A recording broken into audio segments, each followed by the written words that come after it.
Gente, abra sua Bíblia, por favor, na segunda carta de Paulo aos Coríntios. Segunda carta de Paulo aos Coríntios, capítulo 3. Nós vamos ler do versículo 7 até o versículo 11.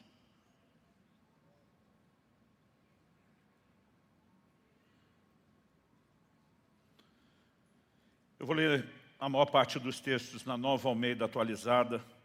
O texto sagrado diz assim: E se o ministério da morte, gravado com letras em pedras, se revestiu de glória a ponto de os filhos de Israel não poderem fixar os olhos na face de Moisés, por causa da glória do seu rosto, ainda que fosse uma glória que estava desaparecendo, como não será de maior glória o ministério do Espírito? Porque se o ministério da condenação teve glória, em muito maior proporção será glorioso o ministério da justiça.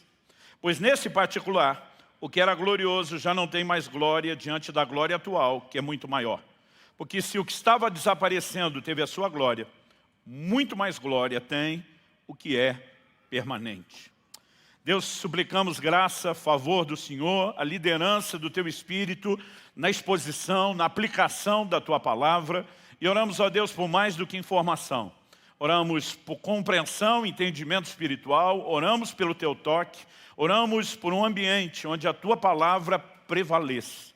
Em nome do Senhor Jesus. Amém. Bom, o tema da minha mensagem hoje é o poder interior. Eu quero começar destacando, em primeiro lugar, eu sempre achei fantástico a narrativa bíblica da experiência de Moisés, que se depois você quiser ver com detalhes, está registrada no final do capítulo 34 de Êxodo. A Bíblia diz que quando Moisés desce do Monte Sinai pela segunda vez, depois do segundo período de 40 dias na presença do Senhor em jejum, a Bíblia diz que Moisés não sabia que a pele do seu rosto resplandecia. Eu fico imaginando o impacto que foi para as pessoas que viram isso. A Bíblia mostra que a primeira reação dos filhos de Israel foi ficar temerosos, né? Deve ter sido uma cena e tanto. Eu tive uma experiência em janeiro de 1992 em Angra dos Reis e eu vou carregar essa lembrança, essa boa memória para o resto da vida. Estávamos durante um período de 10 dias servindo algumas igrejas lá em Angra, que na minha opinião é um dos pedaços mais belos de toda a costa brasileira, que é imensa. No entanto, aquele grupo de igrejas que nós estávamos servindo na época, eles por alguma razão acreditavam que Deus fez a praia só para o ímpio e que o crente não podia desfrutar, né? Eles realmente, eu brinco que era daquele grupo do Talibã, bem rígido, né? E acreditavam que para a praia era inclusive pecado. E apesar de não concordar com eles, nós estávamos lá para servir aqueles irmãos. Eu tenho aprendido algo desde o início da minha caminhada com Deus, que andar em amor significa muitas vezes, mesmo quando você não concorda, você respeitar, evitar, né, simplesmente ferir a consciência, a crença de alguns, e nós decidimos, então, enquanto estamos aqui, para não virar mau testemunho, nós não vamos na praia. A gente pensa na aprovação. Quem conhece Angra dos Reis sabe o que eu estou falando. 10 dias em Angra sem poder pisar na praia. Mas na última noite, antes de irmos embora, era uma noite livre, não tinha mais culto, a gente já estava preparando para levantar acampamento, tirar o time de campo. E eu lembro que eu sugeri aos irmãos, né, que tinham ido conosco junto e também alguns de lá, falei, olha, a gente podia, a última noite, pelo menos ir para a praia e orar. Já que a gente não pode ir de dia com o sol nadar, vamos pelo menos à noite fazer ter um momento de oração. E nós fomos para uma daquelas muitas praias lindas que temos lá. Era uma noite, o tempo estava um pouco fechado, não tinha lua, estrela, não tinha iluminação natural perto, então estava tudo muito escuro. E a gente estava ali orando na praia. Eu lembro que em algum momento falei para eles, olha, não sei vocês, mas eu estou com muito calor. Eu falei, eu vou orar dentro d'água, que é diferente de nadar. Então eu fui orar dentro d'água. Fui até mais ou menos a altura da cintura, né? Quem conhece Angra sabe que é um piscinão, uma baía, um mar sem onda, né? Então aquela água tranquila, uma areia branca fininha, sem buraco. Então mesmo estando tudo muito escuro, eu inclusive consultei com um irmão ali que era um morador local, falei, é tranquilo entrar aqui? Ele falou, é. Eu fui até mais ou menos a altura da cintura e estava ali orando, mas tinha muita unção, gente. Eu não aguentei cair no poder de Deus. Comecei a boiar naquela água. Enquanto estava ali buscando ao Senhor, os outros irmãos se sentiram atraídos para aquela oração, naquele novo ambiente. Dos 5 que nós estávamos, só um ficou do lado de fora. Os outros 3 me acompanharam e nós 4 estamos orando. A gente fez quase que um círculo ali, estamos orando. E de repente um deles, pastor Luiz Gomes, que esteve pregando aqui no Sobrenatural, que atualmente está servindo, né, a Deus lá no Canadá. Luizinho, como nós chamávamos, olha para mim e diz assim, o que está acontecendo com a sua perna? Eu falei, por quê? Ele falou, olha você. E quando eu olhei, minhas duas pernas pareciam acesas, como fossem duas lanternas. Eu levei um susto. Eu lembro que eu enfiei a mão dentro da água para tocar minha perna, para ver se estava tudo bem. E quando eu coloquei a mão dentro da água para tocar, parecia efeito especial de filme, saía faísca para todo lado. Eu achei aquele negócio muito impressionante. Quando eu olho para eles, tipo assim, vocês estão vendo isso? Agora, as pernas de todos eles também estão acesas. Falei, a de vocês também está acesa. E todo mundo via as pernas de todo mundo acesas. Eu não sou desse de empolgar, sair dando glória a Deus de cara. Eu lembro que eu perguntei para o irmão que tinha ficado do lado de fora, você está vendo alguma coisa diferente? Ele falou, olha, daqui a impressão que eu tenho é que as pernas de vocês estão acesas. Um dos camaradas estava conosco ali, além de um morador local, era também um pescador. Eu perguntei para ele, alguma vez na vida você já viu isso? Ele falou, nunca. Né? Porque minha primeira reação foi questionar, estamos vivendo algum fenômeno natural? Mas de repente, enquanto nós estávamos orando, Deus acendeu um fogo dentro d'água. Eu lembro que, curioso, eu botei a mão nele, tirei, quando saía da água ele virava um fogo líquido, escorria.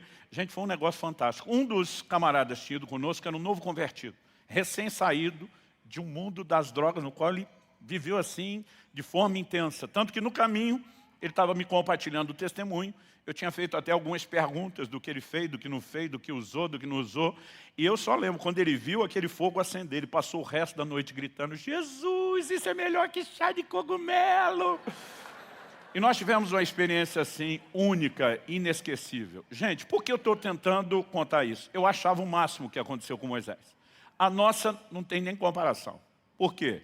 A gente brilhou um pouquinho de noite, com tudo escuro. Moisés brilhou de dia, num lugar que o sol é profissional, não amador. Né? A Bíblia fala que ele desce do monte, ele não desceria do monte de noite. O povo está lá, esperando Moisés encontrar, e eles veem um rosto naquele sol. Eu já tive, né, lá no Sinai, aliás, eu brinco que dá para entender por que Moisés ficou 40 dias no monte, porque depois que você sobe aquilo para descer, dá um desânimo que você não tem noção.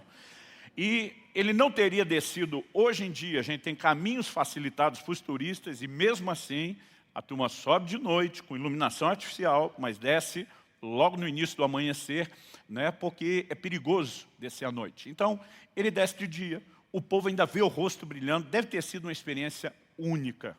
Isso, com certeza, deve ter empolgado não só Moisés, como também o povo, que a princípio se assusta, mas depois, né, eles realmente, reconhecendo o que Deus estava fazendo, deve ter tido como algo singular, extraordinário.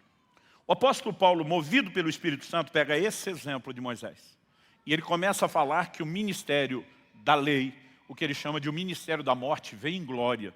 E ele diz que o que aconteceu com Moisés é uma demonstração da glória da velha aliança. Aliás, é quando Moisés desce com as tábuas da lei, que ele desce com o rosto brilhando. Mas Paulo disse, o ministério da morte, e a razão pela qual ele chama a lei de um ministério da morte, é porque Paulo, escrevendo aos Romanos, fala que foi a lei que fez com que revivesse a força da natureza pecaminosa em nós, a nossa incapacidade de viver obediência e, portanto, o estado de morte espiritual. É por isso que ele chama de ministério da morte. Ele diz, se o ministério de morte vem em glória, como não será de maior glória o ministério do Espírito? Ou seja, o que nos foi entregue na nova aliança é de uma glória muito maior do que a glória revelada na antiga aliança. Quem está entendendo, diga amém. Agora, o que eu e você precisamos entender, quando a Bíblia está falando de uma glória maior, é muito mais o seu propósito, é muito mais aquilo que ela executa do que necessariamente a sua aparência. Porque a glória que Moisés experimentou era visível, exterior. A glória que está à minha e à sua disposição, ela não é necessariamente visível, porque ela é interior. Como sabemos que ela é interior? A gente leu só até o versículo 11 de 2 Coríntios 3. Mas se você esticar até o versículo 18, que ainda vem dentro do mesmo contexto, Paulo termina dizendo assim, todos nós, com o rosto descoberto, contemplando a glória do Senhor, somos transformados de glória em glória, na sua própria imagem, pelo Espírito, pelo Senhor que é o Espírito. Ou seja, ele está dizendo que a operação do Espírito, e o Novo Testamento, né, classifica a nova aliança como ministério do Espírito, tem um propósito muito claro: nos transformar na imagem do Senhor Jesus. É uma transformação progressiva, e a Bíblia usa a expressão de glória em glória. Enquanto, de alguma forma, nós olhamos para essa glória da antiga aliança, que é inferior à glória da nova, enquanto nós olhamos para ela e a Bíblia fala de uma manifestação visível, aqui a Bíblia está falando de algo que é interior e invisível. Enquanto nós olhamos para a antiga aliança, a glória inferior, e a Bíblia diz que ela era temporária, porque a glória sumia do rosto de Moisés depois de um tempo. Ele precisava voltar na presença de Deus para dar uma recarga, um refil de glória. Mas ela não era permanente. Agora, a Bíblia está dizendo que a glória da nova aliança, que é maior, ela não é temporária, ela é permanente. E acrescente-se a isso um adicional que não pode ficar de fora dessa lista. Ela é progressiva, porque ele nos transforma de glória em glória, uma glória cada vez maior. Logo, ela também é progressiva. Enquanto estava orando a Deus pelas ênfases desse tempo onde estamos, encorajando vocês a viver o sobrenatural, o Espírito Santo me trouxe muito forte o direcionamento de tratar e trabalhar com vocês hoje o conceito do que eu quero classificar aqui, né, de o poder interior. Por quê? Muitas vezes nós temos uma grande empolgação com as manifestações externas, visíveis. Não tem como dizer que elas não são empolgantes. Falar para você que quando eu me lembro do que aconteceu em janeiro de 92, em Angra dos Reis, eu não fico empolgado, seria mentira, né? Empolgou na época, empolga até hoje, cada vez que me lembro. Todas as manifestações visíveis da glória de Deus, elas são empolgantes. E não tem nada de errado em eu e você nos empolgarmos com elas. O errado é quando nós não entendemos algo que deveria nos empolgar ainda mais. Ou seja, a minha intenção aqui hoje não é diminuir o nível de empolgação das manifestações visíveis, externas, mas é aumentar o seu nível de empolgação com a manifestação da glória ou do poder interior. Esse é o propósito da mensagem. Então vamos juntos considerar algumas coisas. Em primeiro lugar, eu queria destacar que o foco só numa obra exterior da parte de Deus, ele é errado, porque é incompleto. Não significa que Deus não vai agir do lado de fora e que muitas vezes Ele não vai fazer coisas extraordinárias, mas nós não podemos achar que é só isso, a ponto de se empolgar com isso e não com outra forma de Deus agir que não é necessariamente exterior. Vamos imaginar a dificuldade que o Senhor Jesus tem quando Ele vem para cumprir o seu ministério. Qual foi a primeira mensagem pública de Jesus? Nosso Senhor aparece, antes de dizer mero e simplesmente arrependei-vos e crede no Evangelho, ele associa e combina isso a uma outra mensagem. Ele diz: o tempo está cumprido e é chegado o reino de Deus. O que significa o tempo está cumprido? O anúncio da vinda do reino de Deus nas profecias do Antigo Testamento estava associado a um timing, a um momento específico. E uma das profecias que mais deixam isso claro está no livro de Daniel. No capítulo 2 nós lemos que o rei Nabucodonosor tem o que não é meramente um sonho, uma revelação divina. Mas ele não consegue entender. Daniel e seus amigos oram, Deus revela não apenas o que ele sonhou, mas a sua interpretação. Daniel se coloca diante do rei Nabucodonosor e diz: você sonhou com uma grande estátua composta de 4 tipos de metais. A cabeça era de ouro, o peito e os braços eram de prata, o ventre era de bronze, mas as pernas eram de ferro.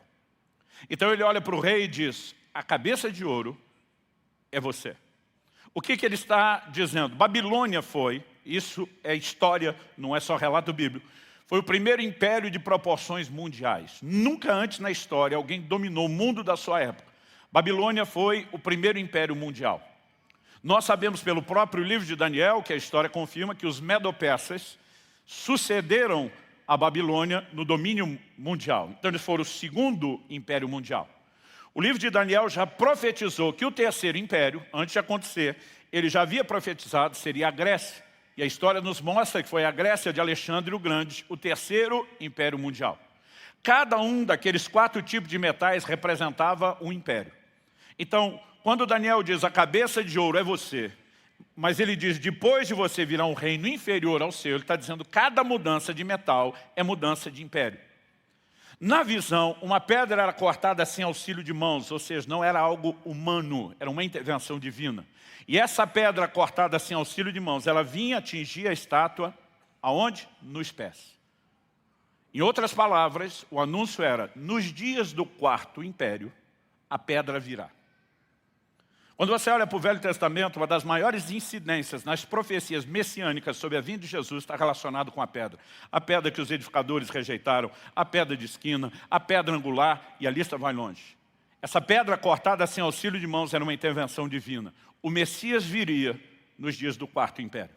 Mas não apenas viria nos dias do Quarto Império. Ele atingiria a estátua, e a estátua inteira, a Bíblia diz, era esmiuçada e levada pelo vento. Qual era o significado da mensagem? Aquela pedra que destrói a estátua, agora ela cresce e torna uma montanha que enche toda a terra. Deus estava dizendo, eu vou colocar fim no reino dos homens e eu vou estabelecer o meu próprio reino na terra.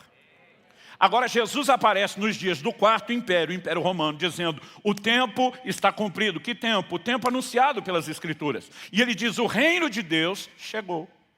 Todo mundo que vivia aquela expectativa está pensando num reino físico, não necessariamente no reino espiritual. Por quê?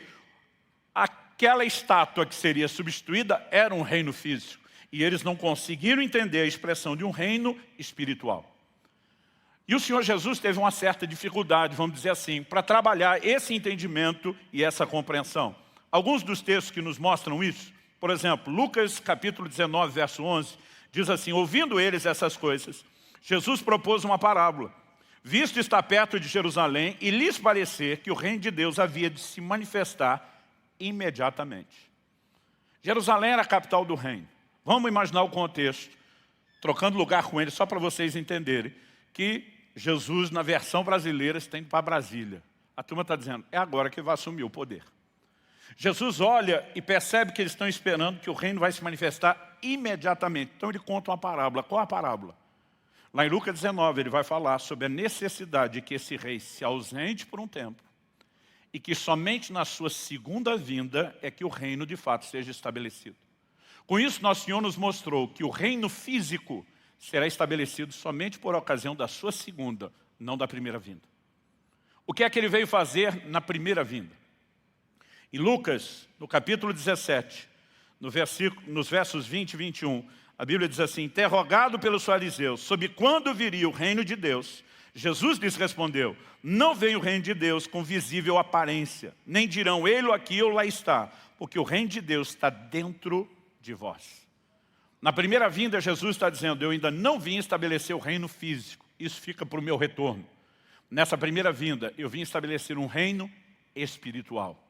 Esse reino será interior, vai se manifestar dentro de cada um de vocês. Você acha que isso era uma mensagem fácil de digerir para os discípulos? Não. A palavra de Deus nos mostra, lá em Mateus, no capítulo 20, nos versos 20 e 21, que a mãe de Tiago e João se aproxima de Jesus e ela diz, Senhor, eu tenho um pedido para lhe fazer. O verso 21 diz que Jesus perguntou, o que você quer? E ela respondeu, mande que no seu reino, esses meus dois filhos, se assentem um à sua direita, outro à sua esquerda. O que ela está dizendo? Quando o Senhor se assentar no trono da sua glória, deixa esses meus dois piar, ser um ministro da fazenda, o outro ministro do planejamento. Ela está pensando no reino físico, literal. Um dos evangelhos diz que os demais discípulos não gostaram disso. Por que não gostaram disso? Porque eles também queriam assentar à direita ou à esquerda. Todo mundo estava de olho no reino físico, em alguma projeção que teriam com isso. Porque era o nível de entendimento que eles tinham.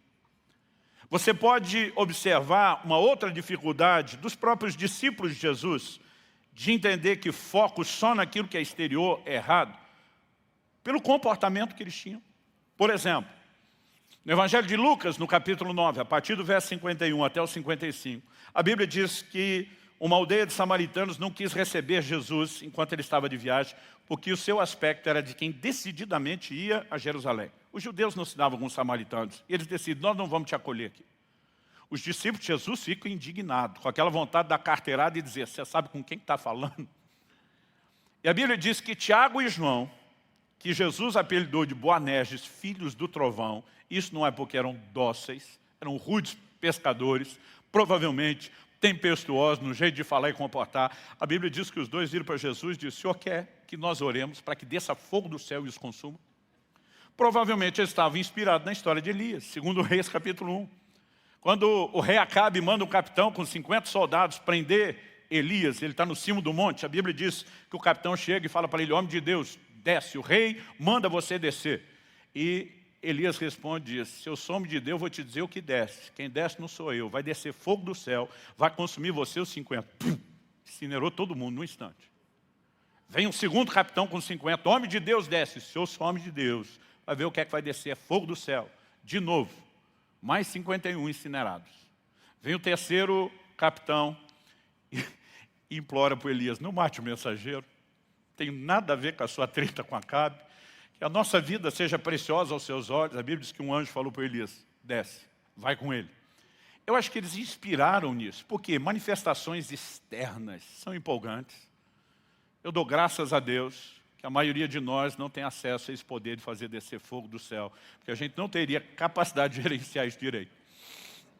A gente sairia incinerando uns aos outros. Mas eles estão empolgados e eles se oferecem para Jesus. O Senhor quer? Tipo, é só o Senhor falar que nós pedimos, como se ele já tivesse alguma experiência nisso. O Senhor vira para eles e os repreende. E diz, vocês não sabem de que espírito são.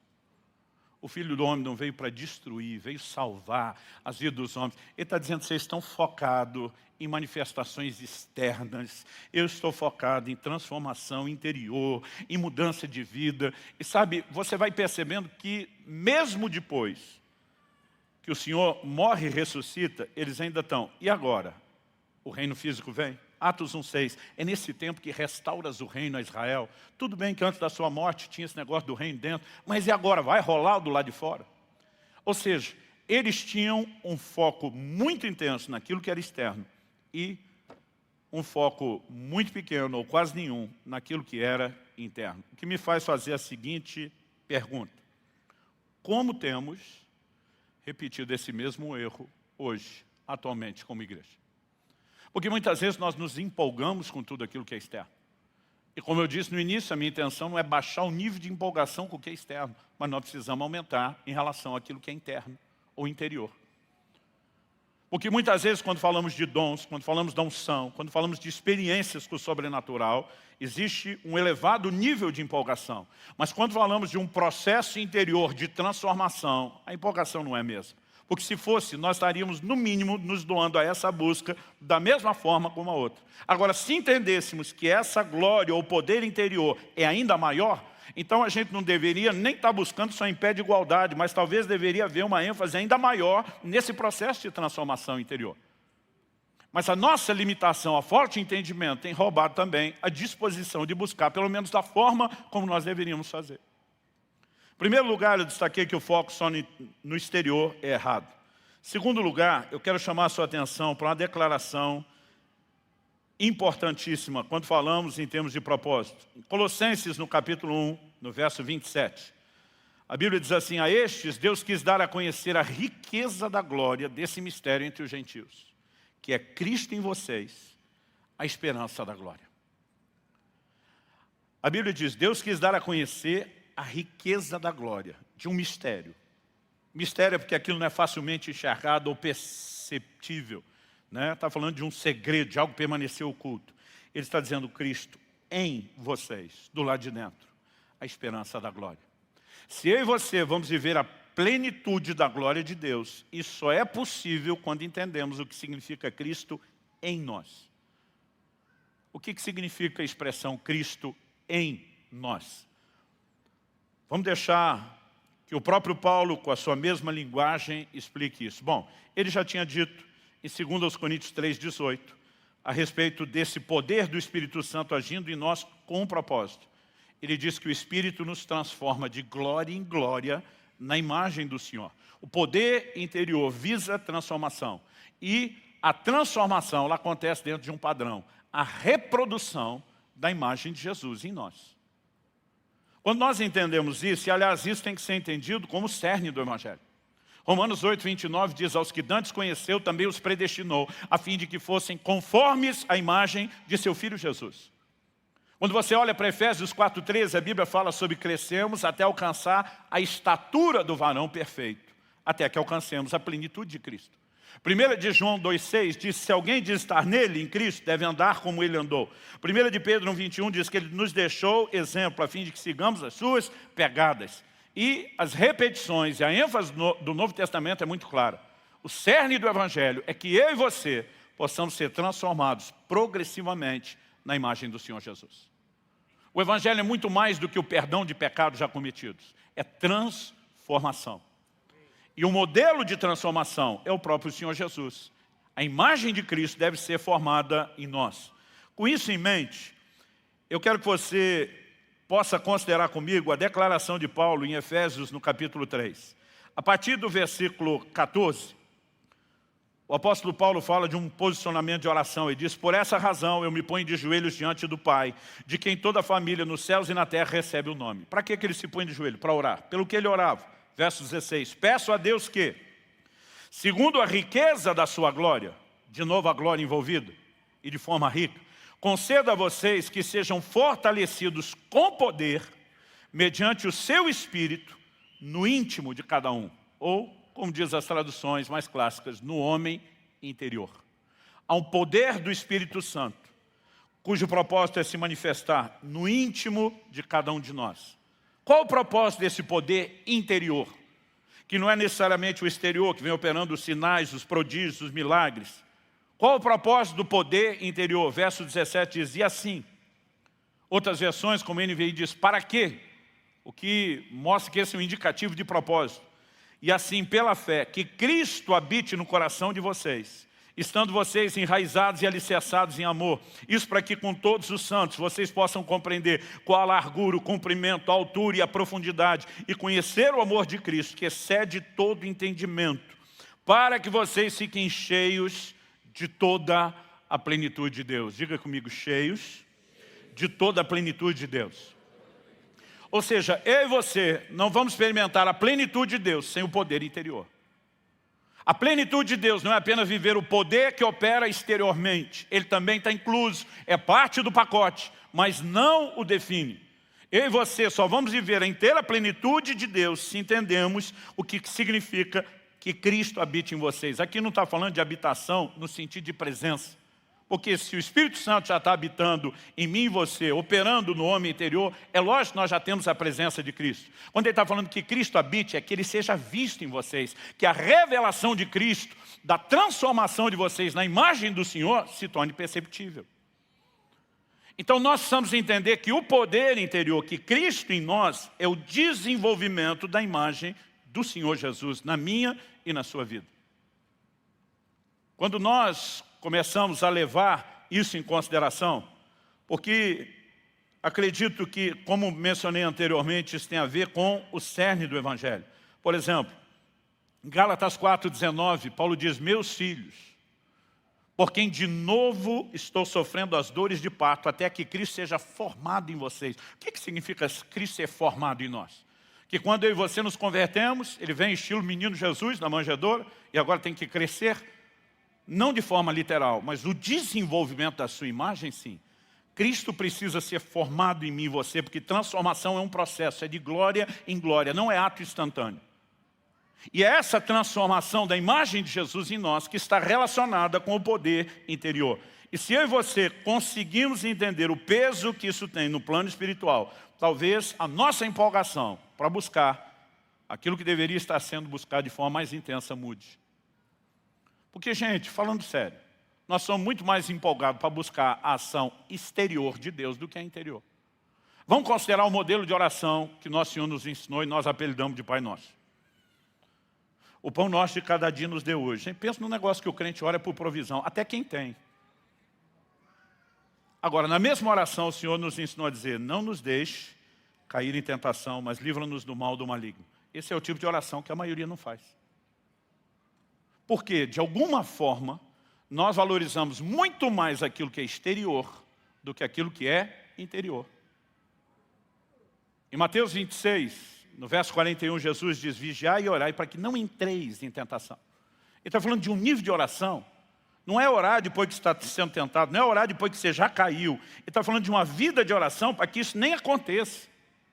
Mas nós não valorizamos isso. Já faz pelo menos 2 décadas que eu entrevisto, questiono, pergunto, indago muito grande. A maioria não ora para não cair em tentação. O que dizer orar todo dia? Porque de alguma forma isso não foi valorizado na nossa doutrina, na nossa cultura. Nós focamos naquilo que é externo. E repito, não estou tentando destituir as ações externas de Deus. Elas são inegáveis na Escritura. O que nós não podemos é empolgar com algo que é apresentado como menor e deixar de nos empolgar com algo que é apresentado como grande propósito de Deus para mim e para você. Quem está entendendo aí, diga amém. Eu tenho dito com frequência que a oração de Jesus no Getsêmani nos ensina algo. Mateus 26, 39, quando Nosso Senhor diz: seja feita não a minha, mas a sua vontade. Ele está nos mostrando algo poderoso a respeito da oração. E eu repito sempre essa frase aqui.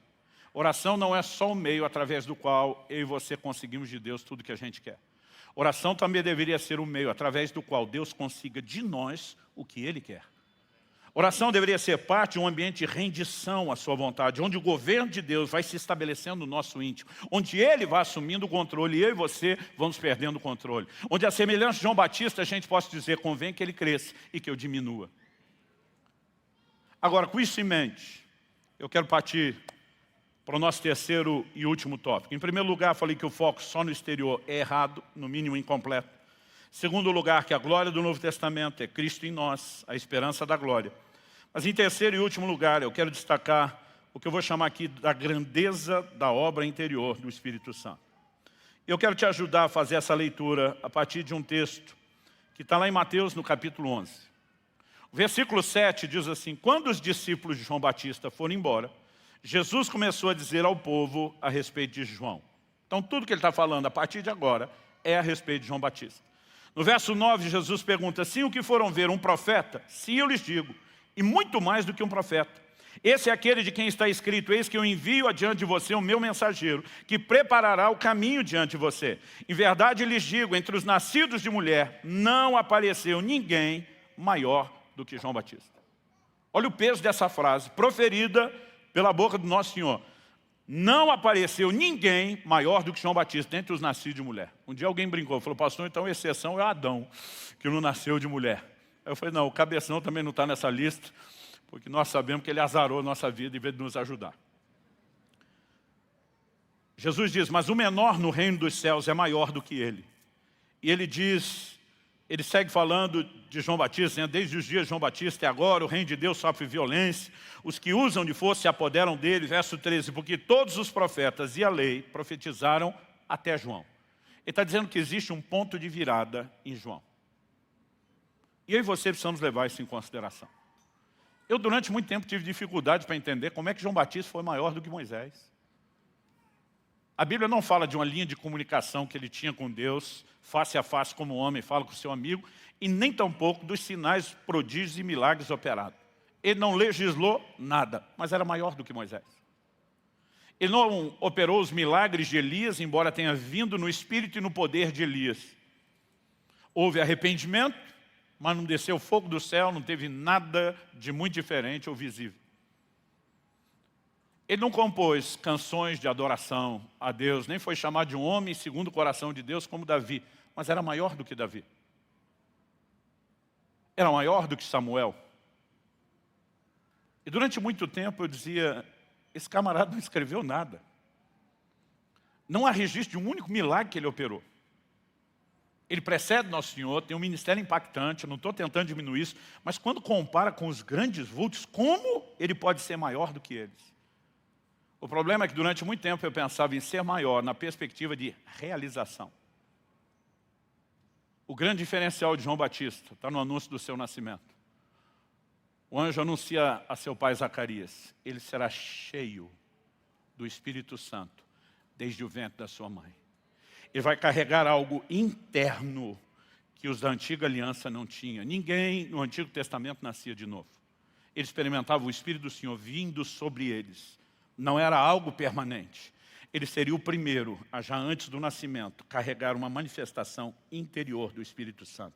É por isso que depois de Jesus dizer que João Batista é maior do que todos os outros, ele diz: mas o menor no reino, o mafulamba de nós, é maior do que João Batista. Porque eu e você não só teríamos a obra interior, mas ainda teríamos o novo nascimento. E ele está dizendo: João Batista foi alçado a um patamar maior do que os outros, e nós seríamos alçados a um patamar maior do que João Batista. Gente, ouvindo isso da boca do Senhor Jesus, nós precisamos nos empolgar com o poder interior.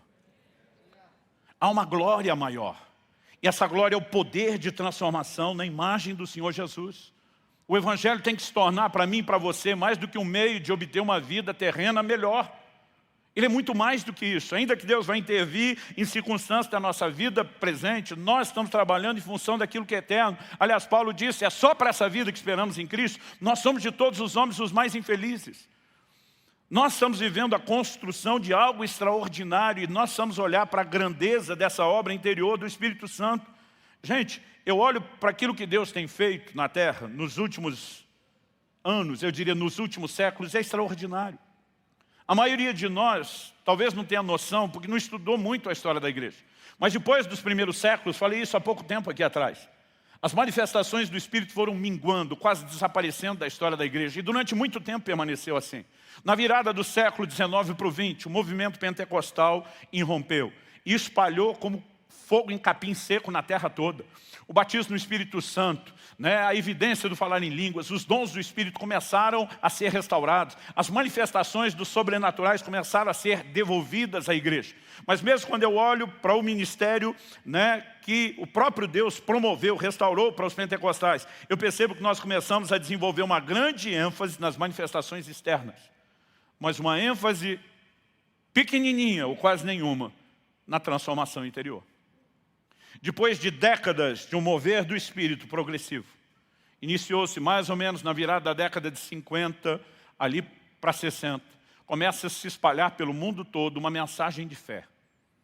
Ela aconteceu em lugares que não tinham a conexão nem a globalização de hoje. Você via focos na Ásia, com o pastor Cho na Coreia, focos na África, nos Estados Unidos, em todo canto e mesmo aqui no Brasil. Mensageiros começaram a se levantar anunciando a fé. Alguns resolveram denominar esse movimento de palavra da fé, mas não conseguia rotular o que todo mundo estava pregando. A verdade é que a fé começou a ser pregada e agora começou-se a anunciar. Nós não apenas temos o poder de Deus agindo por meio dos dons do Espírito, mas nós podemos mudar circunstâncias, nós podemos ver o sobrenatural intervindo. Isso tudo é parte de um processo de Deus. Não estou tentando negar e nem diminuir. O que eu e você precisamos entender, que em Efésios 4:6, Paulo diz, há um só Deus e Pai de todos, o qual é sobre todos, por todos, e ele diz, e em todos. Aqui Paulo define 3 formas de manifestações de Deus. A primeira, sobre. O que significa Deus sobre? Isso sempre está falando da unção do Espírito Santo. Jesus se coloca diante da sinagoga em Nazaré, cidade onde foi criado, e diz, o Espírito do Senhor Deus está sobre mim, porque me ungiu. Então está sobre a unção. O que é unção? A capacitação para fazer algo. E diz, ele me ungiu para pregar, ele me ungiu para curar, ele me ungiu para libertar. O Espírito sobre é Deus fazendo algo através de nós. Esse foi o primeiro nível de restauração que nós começamos como igreja a viver depois do século XIX para o século XX, de uma forma intensa, quando você avalia a história da igreja. Mas depois, quando Deus restaura a mensagem da fé, nós começamos a viver um segundo nível de restauração, é o Deus por nós. Em Romanos, Paulo escreve e diz, se Deus é por nós, quem será contra? Esse por é a favor, age em nosso benefício. E por meio da fé, nós começamos a descobrir agora não só o que era ter Deus sobre, mas o que era ter Deus por nós. Eu louvo a Deus, porque eu vivi intensamente esses 2 níveis de manifestações de Deus. Deus sobre e Deus por. Aliás, a mensagem dos dons, da unção e da fé chacoalharam o ambiente carismático em todo o mundo. Mas a verdade é que ao longo dos anos, eu vi pessoas que foram extraordinariamente usadas por Deus, se movendo nos dons, com Deus sobre. Eu vi gente que viveu milagres extraordinários pela fé. No Deus sobre, eles levavam isso para os outros. No Deus por, eles recebiam isso. Mas que de alguma forma fracassaram na reprodução da imagem de Nosso Senhor. Em Mateus, no capítulo 7, Jesus diz dos versos 21 a 23, naquele dia, e ele está falando do dia final de prestação de contas, ele diz, alguns me dirão, Senhor, em teu nome nós expulsamos demônios, nós curamos enfermos, nós profetizamos.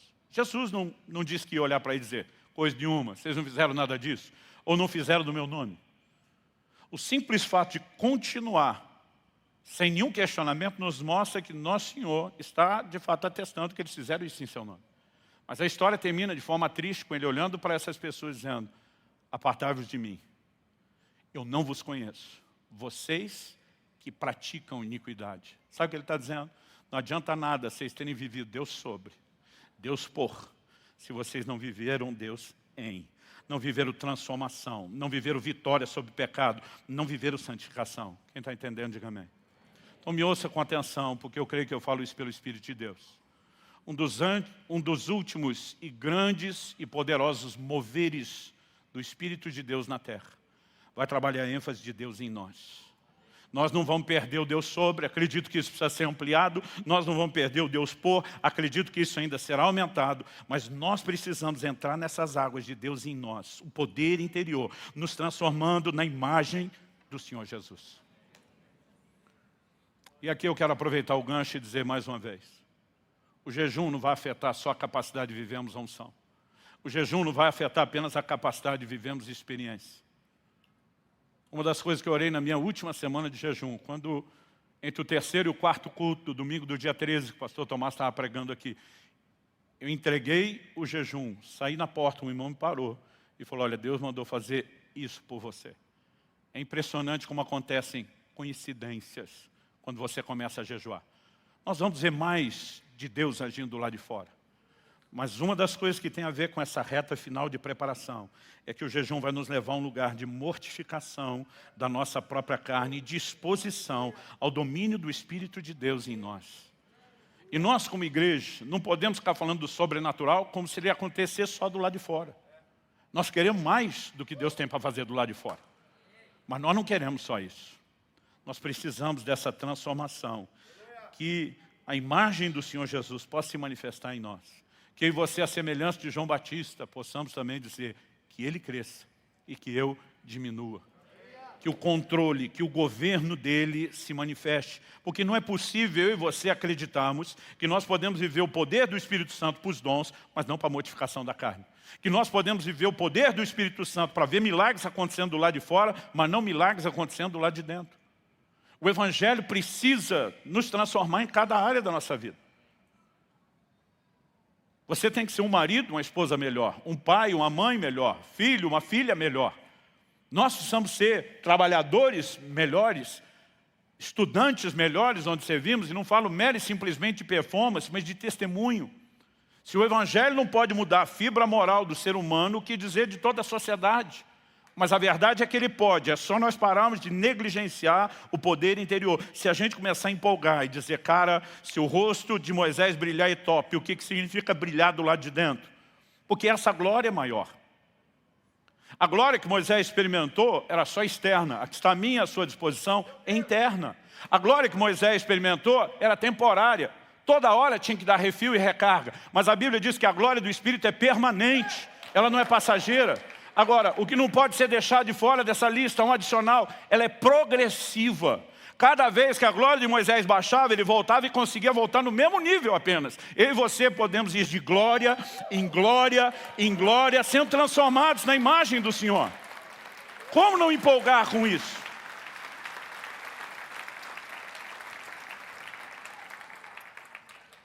A Bíblia diz que Jesus foi cheio do Espírito Santo. E quando foi cheio do Espírito Santo, a primeira obra do Espírito Santo não foi levar Jesus para o ministério. A Bíblia diz que o Espírito leva ao deserto, para um tempo de jejum e para ser tentado pelo diabo. Depois de bem sucedido nessa esfera de ter a ação de Deus trazendo pleno governo, a Bíblia diz em Lucas 4,14, Jesus entra no deserto cheio do Espírito. Sabe que Lucas 4,14 diz, regressou Jesus no poder do Espírito. Alguns estão tentando viver o poder do lado de cá, suprimindo e trocando o poder interior aqui. Mas se eu e você começamos a nos render cada vez mais a esse poder interior, não tem como não viver a expressão dele do lado de fora. Agora, é possível viver isso do lado de fora, negligenciando o interno. Mas à medida que eu e você vamos nos submetendo ao governo do Espírito, esse mesmo Espírito que governa o processo de mortificação da carne, a manifestação do caráter de Cristo, também nos levará ao serviço, também nos levará a andar nos milagres. Eu não sei você, eu tenho fome do sobrenatural. Nós não fomos criados para viver só o natural. Nós fomos criados para viver o sobrenatural. Mas me ouça, há uma glória maior. E se nós não conseguimos enxergar e entender isso como não só o propósito de Deus, mas como algo empolgante que nos estimula, nós vamos viver negligenciando essa busca e, consequentemente, o resultado que ela produziria se eu e você estivéssemos nos movendo nela. Então, o meu apelo a você é que, embora para muitos avivamento seja visto só como manifestações externas de sinais, eu acredito que deveria ser medido, em primeiro lugar, por transformação interior, acompanhada de sinais, mas nunca substituída pelos sinais. E eu quero te encorajar a seguir buscando o sobrenatural, sem jogar fora suas orações por essas manifestações externas, mas valorizando o poder interior. Você recebe essa palavra em nome de Jesus? Feche seus olhos por um instante, assentado mesmo. Eu quero que você ore comigo. Você que nos acompanha pela transmissão na internet, pode orar conosco agora. Você que acompanha a gravação e não necessariamente ao vivo, pode parar nesse momento, estiver assistindo, para orar conosco.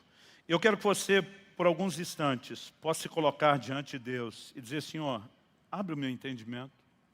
Me ajuda a entender a importância do poder interior, dessa transformação na imagem de Jesus. O que eu ouso classificar como cerne, o centro, o propósito do Evangelho, a reprodução da imagem de Cristo em nós. Talvez seja um bom momento, inclusive, para você dizer: Senhor, eu me arrependo. Me arrependo diante do Senhor por não estar buscando isso, por não estar cedendo terreno ao Senhor em áreas da minha vida para que o seu controle se manifeste. Talvez o Espírito Santo te incomode a sujeitar uma área ou áreas específicas nessa manhã, ou talvez apenas orar de uma forma geral. Talvez Ele apenas queira te levar a um lugar onde você diga: Senhor, eu quero viver a plenitude do Senhor na minha vida. Eu quero viver o pleno governo de Cristo. Talvez seja uma boa hora de dizer: um dia eu te confessei como Senhor, mas eu quero avançar. Eu quero dar passos onde o teu senhorio realmente se expanda para todas as áreas da minha vida.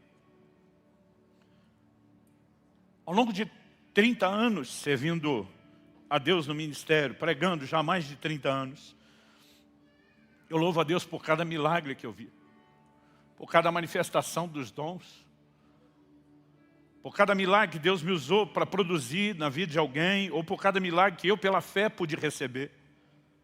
Mas sabe, existe um desespero crescente dentro de mim. Eu quero ser mais parecido com Ele.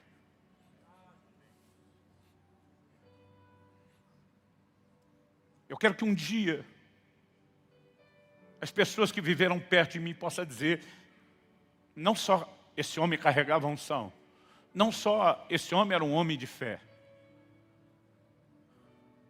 mas eu quero que as pessoas possam dizer: Ele nos inspirou a ser parecido com Jesus. O mais importante é o dia quando eu estiver diante do nosso Senhor e dizer: filhos, você conseguiu se render ao meu espírito para ficar cada vez mais parecido comigo. Nós não podemos subtrair o sobrenatural da transformação. Nenhum de nós será um crente melhor pelo seu esforço humano. Nenhum de nós vai alcançar isso sem a graça de Deus e o poder do Espírito Santo. Mas não é possível que a gente creia que esse poder funciona para coisas externas, mas não internamente. E o propósito da palavra hoje não é só trazer instrução, ela gera fé no meu e no seu coração. Ela produz uma capacidade de resposta. E eu gostaria que você pudesse, nos próximos minutos, orar como você entendesse, mas sujeitando-se ao governo de Deus, ao senhorio do Senhor. Faça isso do seu jeito, da sua maneira, com as suas palavras. Espírito Santo, a tua palavra foi anunciada. Mas nós precisamos de mais do que isso. Nós oramos pelo teu toque. Eu oro que a tua presença encha não só esse ambiente, mas o coração dos meus irmãos e irmãs, inclusive daqueles que nos acompanham pela internet. Nós oramos pelo teu toque, porque só o teu toque pode produzir diferença nas nossas vidas. ainda que haja disposição, voluntariedade para corresponder com o Senhor, não faremos isso sem o poder interior. Mas a semelhança de Paulo, Senhor, eu me coloco de joelhos diante de Ti. Eu oro pelo poder interior. Eu oro que cada um seja fortalecido com poder no homem interior. Eu oro pela transformação de glória em glória na imagem de Cristo. Queremos crescer em cada nível da Tua manifestação. Precisamos mais de Deus sobre nós, de Deus por nós. Mas seguramente não há nenhuma necessidade tão gritante quanto a de Deus em nós.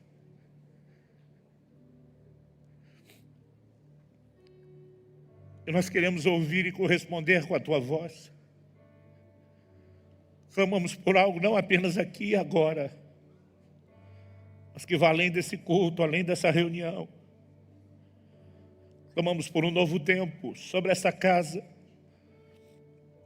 sobre a vida de cada um dos nossos irmãos e irmãs. Em nome de Jesus.